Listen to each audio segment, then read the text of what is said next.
On a couple of occasions during this doubt series, I've used the phrase subtraction stories. And you might be wondering, well, what exactly do we mean by this phrase, subtraction stories?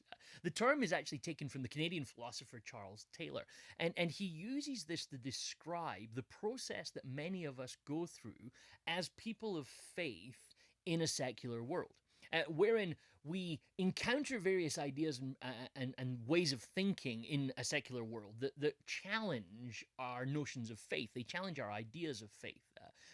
We come through Easter, and Easter asks us to believe things which are difficult for us to believe in a secular context. And so, what does a person of faith do when they encounter aspects of their belief structure or their faith structure that maybe don't seem to make sense in the world that they live in? And this is probably something that many of us can relate to at different points in our lives, and maybe even at this exact moment right now. So what Taylor says happens is we hear about these things and we encounter these problems, and so what we start to do is we essentially start to retell the story of our lives, but we subtract from it the difficult bits of our faith. We subtract from it the bits that appear to be illogical, the bits that appear to not maybe make sense, the bits that seem unbelievable. If you listen carefully to converts to unbelief, and people who have changed from being a person of faith to now saying that they don't believe in this particular God or in any God at all, if you listen carefully, almost everyone that's a convert to unbelief tells subtraction stories. Essentially, what happens is they frame the story of their life as one of progress, and progress involves shrinking down the world of belief. So faith and their religion, their views about Jesus, for example, they get categorized alongside fairy tales and mythology that we believed. And the notion is that as we become more mature, we'll stop believing these things. And essentially, we subtract from our world of these different beliefs that we might have had. And we shrink our world down into being things which are, we say, mature, but largely things which are rationally testable, things which we can see to be real or not real. Now, if you live in a world like that, if you live in a secular world where your response to things which are difficult and don't necessarily meet your parameters for what is real and not real, then let's be honest, abandoning faith makes sense.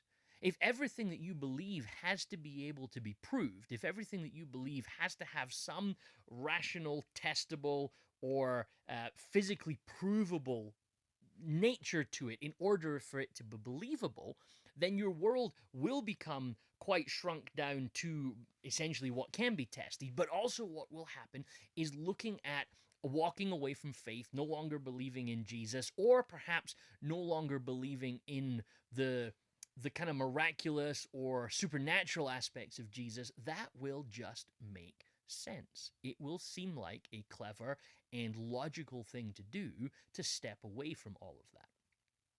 Now, this isn't new, actually. In First Corinthians, Paul talks to the Corinthians and he basically says, you know what? Jesus is illogical. Like, our beliefs about Jesus, our ideas about Jesus, they make you seem a little bit out there. They make you seem like you might not be rational.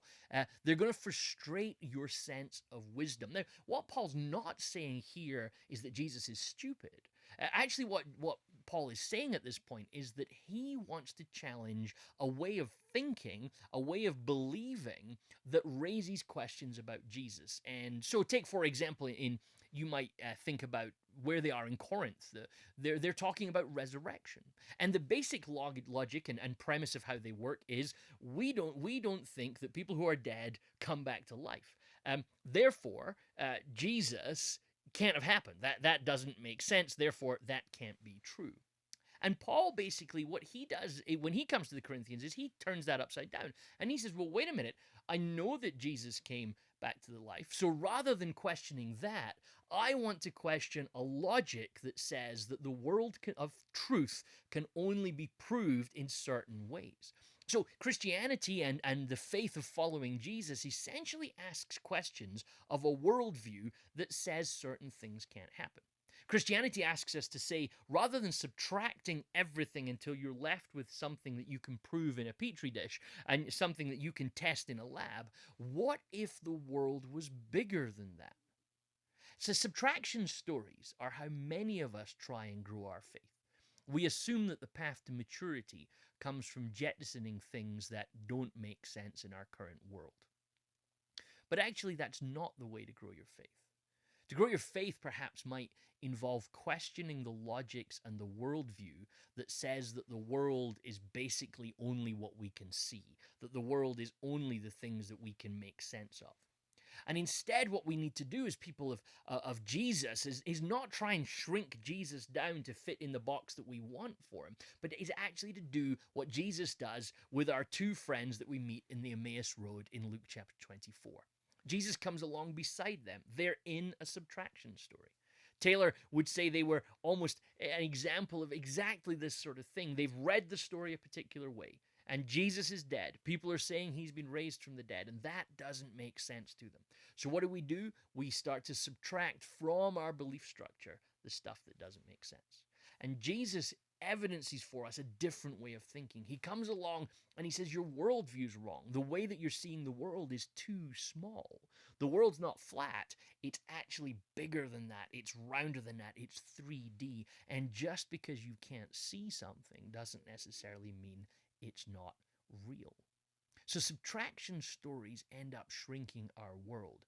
And following Jesus invites us to, in faith, and that is the leap, that is the step. It is to move beyond some of our sort of sense of the way that we think about things, and to move beyond just a way of boxing the world into something tiny. And following Jesus asks you to think that maybe the world is bigger and deeper than we had first imagined.